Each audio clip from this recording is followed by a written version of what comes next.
Hello, YouTube world. Brothers and sisters. Today, we are in Kom Ombo and Edfu Temple on the bank of River Nile. Before exploring the site, my humble request to you is to kindly subscribe my channel. The Temple of Kom Ombo was constructed during the Ptolemaic dynasty, 180 to 47 BC. Some additions to it were later made during the Roman period. The building is unique because its double design meant that there were courts, halls, sanctuaries, and rooms duplicated for two sets of gods. The southern half of the temple was dedicated to the crocodile god Sobuk, god of fertility and creator of the world with Hathor and Khonsu. Meanwhile, the northern part of the temple was dedicated to the falcon god Horus the Elder, along with Tassanetnofret, the Good Sister, a special form of Hathor or Tefnet/Tefnut, and Panabtai, Lord of the Two Lands. The temple is atypical because everything is perfectly symmetrical along the main axis. The texts and reliefs in the temple refer to cultic liturgies, which were similar to those from that time period. The temple itself had a specific theology. The characters invoked the gods of Kom Ombo and their legend. Two themes were present in this temple, the universalist theme and the local theme. The two combined to form the theology of this temple. The existing temple was begun by Ptolemy VI Philometor, 180 to 145 BC, at the beginning of his reign and added to by other Ptolemies, most notably Ptolemy XIII Theos Philopator, 51 to 47 BC, who built the inner and outer hypostyles. The scene on the inner face of the rear wall of the temple is of particular interest and probably represents a set of surgical instruments. The temple was built during the Ptolemaic dynasty, which ruled Egypt from 305 BC to 30 BC. It is dedicated to the god Sobuk, the crocodile god, and the god Horus, the falcon god. The temple dedicated is unique in that it has two entrance halls and two sanctuaries dedicated to each god. Mud brick walls and columns surround it, and the temple has two main parts, an inner sanctuary and an outer courtyard. The inner sanctuary contains several chapels dedicated to Sobuk and Horus, and a birth house for Horus.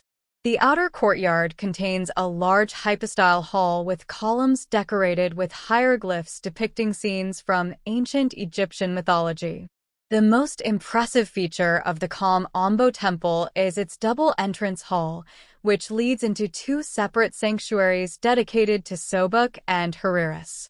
The walls are decorated with reliefs depicting various scenes from ancient Egyptian mythology, such as battles between gods and goddesses or depictions of gods offering offerings to their worshippers. There are also several statues of Sobuk and Horus throughout the temple complex. The sculptor's calendar shows the figures for the days of the month and the hieroglyphs for the inundation season, okay? On the 30th of the season of the harvest, one can see the hieroglyph for the season of the emergence, which indicates the end of the harvest season. The next day is okay. The Kom Ombo temple also contains several other features, such as a nilometer for measuring water levels in the Nile River, an obelisk, a sacred lake, an offering table, several stelae, and numerous statues depicting various gods and goddesses from ancient Egyptian mythology. In addition, several mummified crocodiles are found throughout the temple complex, which was believed to be sacred animals associated with Sobuk. Much of the temple has been destroyed by the Nile, earthquakes, and later builders who used its stones for other projects. Some of the reliefs inside were defaced by Copts, who once used the temple as a church. All the temple's buildings in the southern part of the plateau were cleared of debris and restored by Jacques de Morgan in 1893. The Temple of Edfu is the largest temple dedicated to Horus and Hathor of Dendera. It was the center of several festivals sacred to Horus. Each year, Hathor traveled south from her temple at Dendera to visit Horus at Edfu, and this event marking their sacred marriage was the occasion of a great festival and pilgrimage. The creation myth of the Temple of Edfu consists of several related scenes, which are found primarily, but not exclusively, on the inside of the perimeter walls of the temple. They tell the story of the beginning of the world, when it was still entirely covered by water.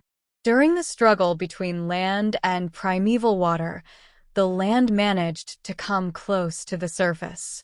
Where this happened, reeds grew with the help of a falcon, which were strengthened by the gods the far and the large. The reeds were the germ cell for the Temple of Edfu, and here Horus landed as a falcon. A force approached, in the form of a bird, and fed Horus, the lord of Edfu. This ritual was the beginning of the cult of Edfu. The snake-like Apophis tried to impede the creation. Horus shuddered in fear, yet a harpoon, one of the forms of Ta, came to the rescue. The enemy was defeated and the creation continued.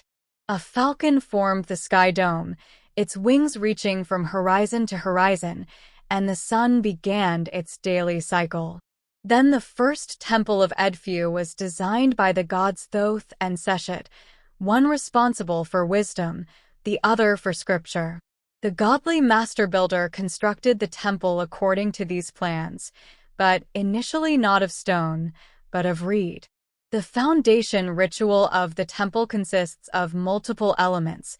First, the ground plan was laid out with the stretching the cord ritual. When the construction was completed, the king handed the temple over to a triad of gods. To protect the building against external threats, 60 gods formed a living wall around